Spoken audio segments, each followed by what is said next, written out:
with we're moving into the fall now, and since last time we met, you've had a lot of developments and a lot of growth here in Pendleton. Let's talk about what's happening downtown first. Let's start with downtown growth.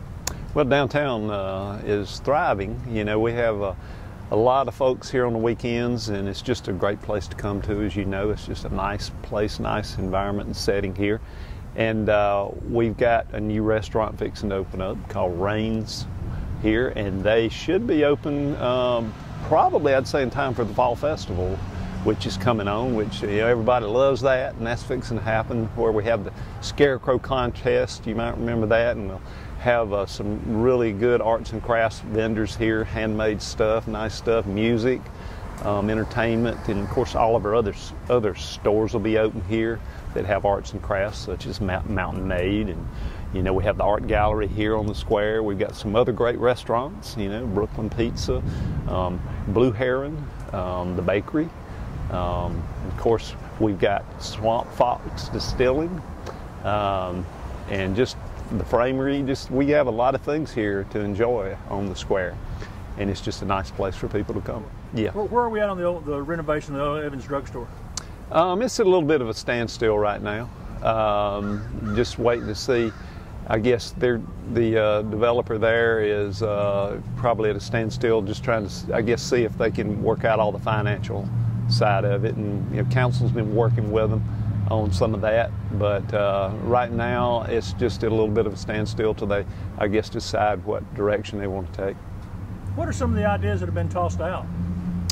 Well, there's several things they're looking at. One of them, you may have heard of a thing called the Bailey Bill, and there's other things similar to that, but it's a way for them to get tax credits because it's a historic structure, and they would have to, keep it that way more or less, and renovate it with that in mind.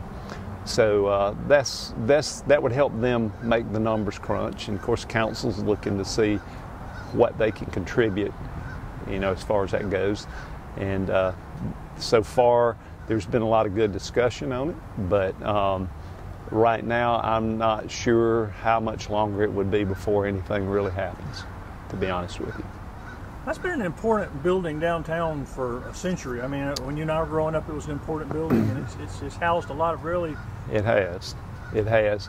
The smaller building really next to it there, was once the Bank of Pendleton. And then it's also been a doctor's office in the upstairs of it.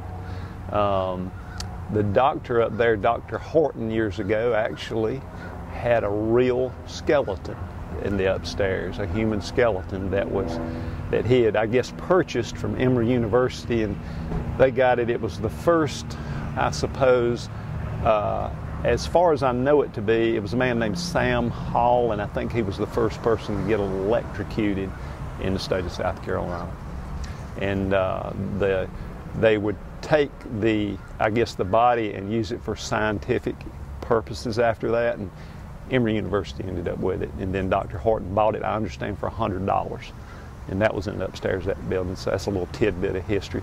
Well, I talked to people that remembered that and remembered him actually showing them joints on it and what was broken and what was working. And that's right. I think he would use that to show you where you may have a break in your arm or your finger or whatever.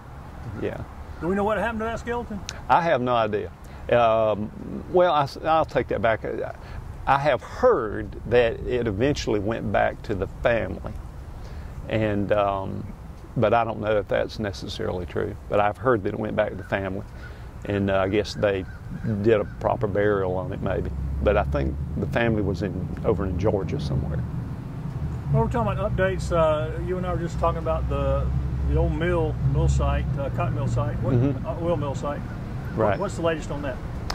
Well, right now, council is very committed to getting that cleaned up, and we're trying to work out a situation with the owners. We're trying to understand the challenges that they're facing with it, and we're trying to work with them to get something done very quickly on it. So we're hoping that that's fixing to happen. You know, I can't guarantee you that, but I'm very optimistic about it at this point, because we would really love to get that cleaned up, because there's so much potential there for developing that area of Main Street in that direction. And we would like to work on maybe a small area plan there and have maybe a mixed use development in there, maybe part commercial, part residential, and that sort of thing. I think it'd be a great place for that, because that seems to be the direction that development is going off the squares, in that direction on Main Street. So we'd love to see something really positive come of that, and that's what we're working to do. It's an expensive process, isn't it? It's a very expensive process. And another thing I will add to that is, if you wanted to hear a complete recap of it, it is on, you could go on our website, and there's a link there which would take you to our YouTube account, and you can see, if you would look at the previous council meeting, which was on September the 6th, our attorney was present, and he explained a lot of the options on there. So rather than me getting into all those details, if someone is interested, that's a very good place to get that information, because I know, you know, while we mean well sometimes, you know, we fail to get the information out there so that everybody can understand it and can really know what's going on. So that's a good place if anybody wants to know more about it, is just go to our YouTube site and click on that link. It's on our website, and you can watch. I would watch the September 6th council meeting, and our attorney Daniel Drazen, he lays it out in pretty good detail as to what our options are and what we're considering. And again, that's another important site in Pendleton's history. It is a very important site in Pendleton's history, you know, and it was a great business for many years, employed a lot of people. It had a very positive impact on this community for a lot of years. So that's something, in my opinion, we don't need to forget about it either. It was a great business for a long time. And then, of course, as you know, they were tied to farming a lot, and farming just, you know, has been tough for anybody to succeed at in recent years. So, small farms anyway. And last time we talked, we were talking about expanding. I know you're doing some landscaping stuff, expanding down the downtown area. How's that coming? Well, it's getting there very, very good. We're working on a parking plan, and we've got that. And we hope to get started on that before long. Council wants to make the parking more available, and we hope to add, I think the last count we had maybe about 400 to 450 parking spaces in the downtown area here, and that'll help things a lot. We're also working on a neighborhood revitalization plan for West Queen Street, and we are still in hopes that that's going to work. Of course, it's contingent on us getting the money, getting the grant for it and all of that, but we're working on all of that. Part of that is we have to collect information, you know, because it has to do with it being LMI, which would be low to moderate income. So we have to kind of prove that. We have to get the information from folks about their income. So it's really important we have that to be able to get the grant. As time has gone on here, we have less of that here in Pendleton because of the growth, and we have people living here that make more money now in a lot of cases than they used to. So there's not as many areas in town that are LMI.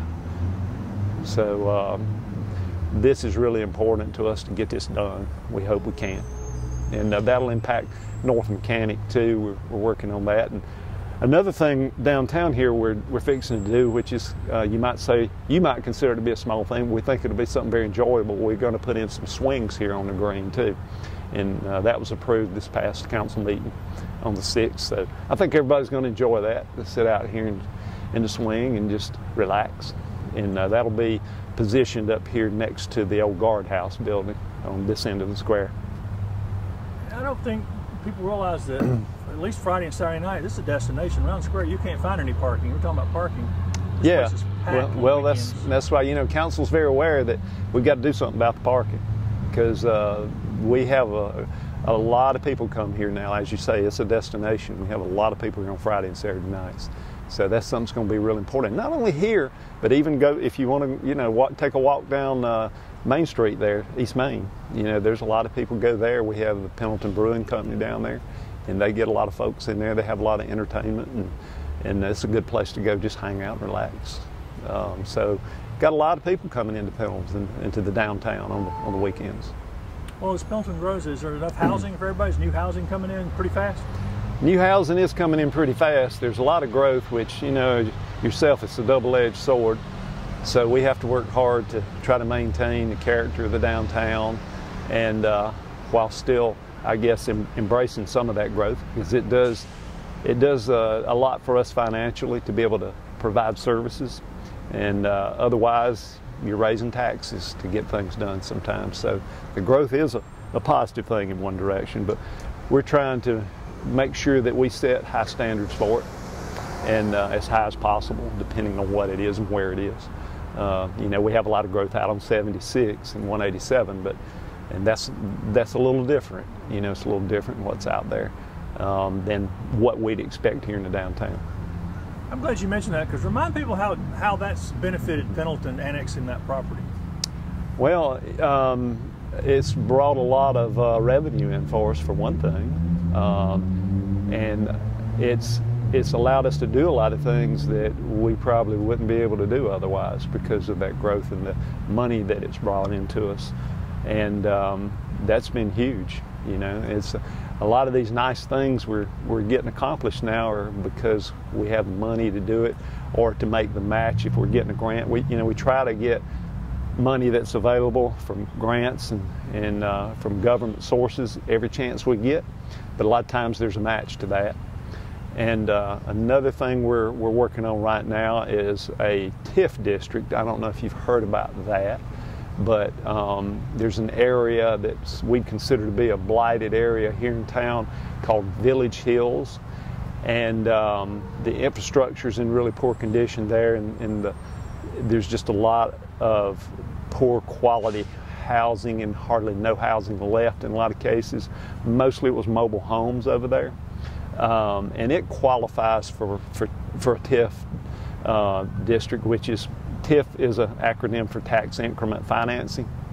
And basically the way it works is you would take the tax money that comes from new development in that area to fund a bonding program, so that would pay the bonds off. So we hope to be able to bond it for somewhere in the neighborhood of maybe $25 million, so we can go in there, and it could be a little more, a little less, but which would allow us to go in there and fix all that infrastructure, fix the roads.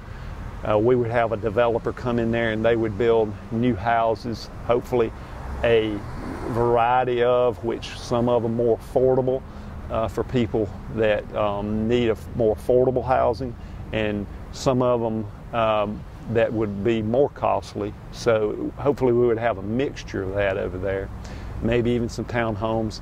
And there's another proposed development coming in over here possibly that just got approved by the Planning Commission, which is the Morton farm property. You might have heard some on that.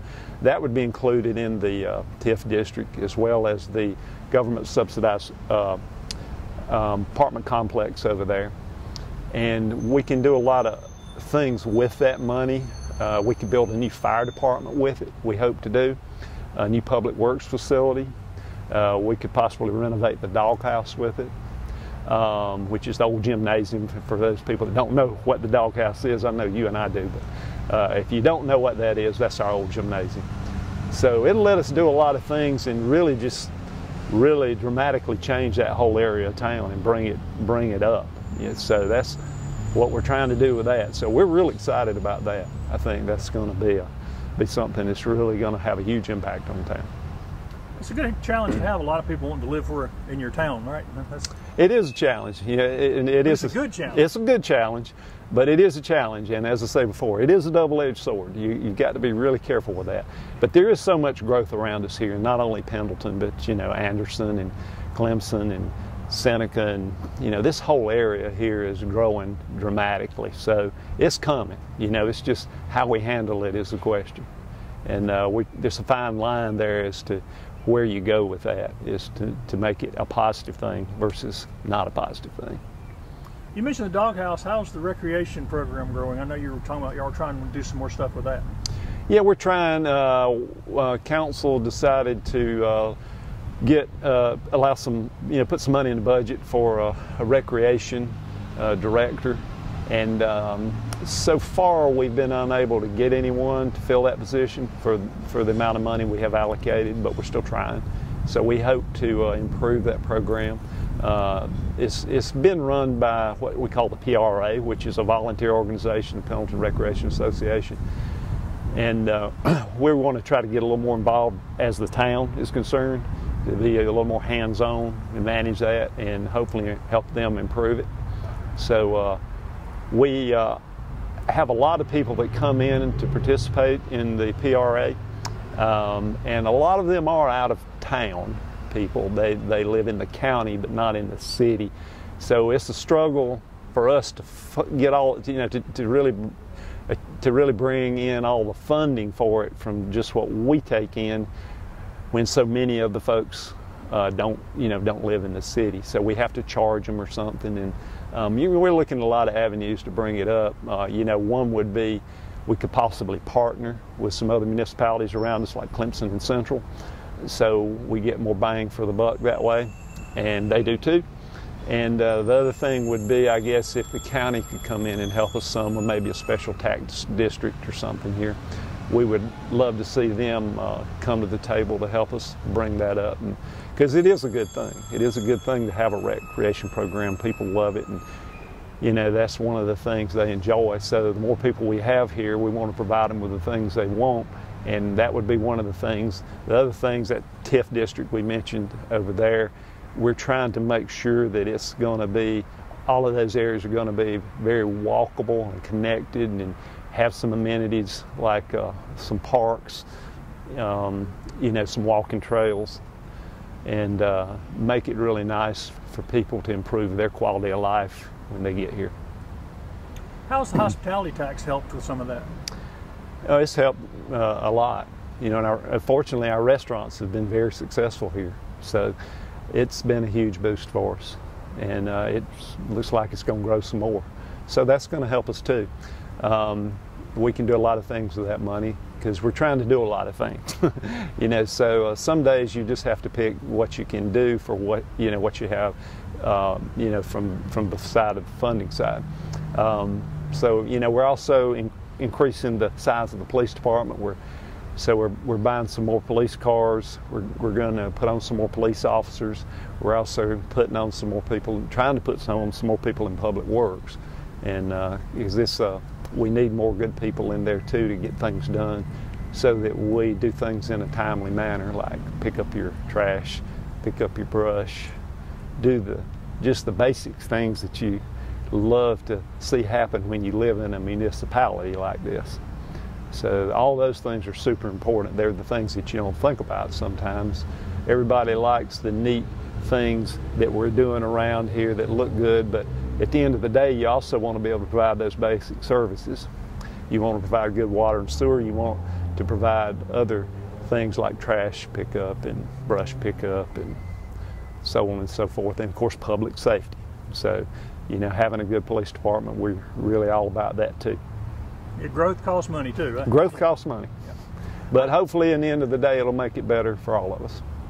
Over the summer, I know you started a music series. You've had some other events here to have pretty good events in the summer. That go pretty well? That's been going good, yeah. The Historic Foundation's been sponsoring a lot of that, and it's been going really well. I think we've got one more of those left, and it's been a big hit. It's been very nice. And then coming up, you got your Fall Festival, the Scarecrow contest. Tell people about all that's coming up in the fall. Yeah, Fall Festival, which we mentioned a little bit when we first started talking here. The Fall Festival is always a huge event. We have the Scarecrow contest. For those that don't know anything about that, people put up scarecrows and they compete for prizes and bragging rights, we'll say.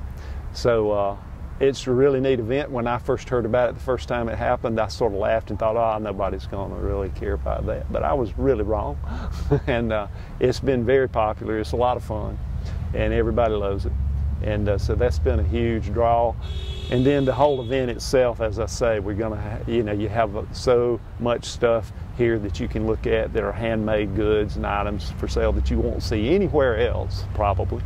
And the entertainment here is first rate that we bring in for that, and the food, it's just a great event to just relax and take in, have a good time.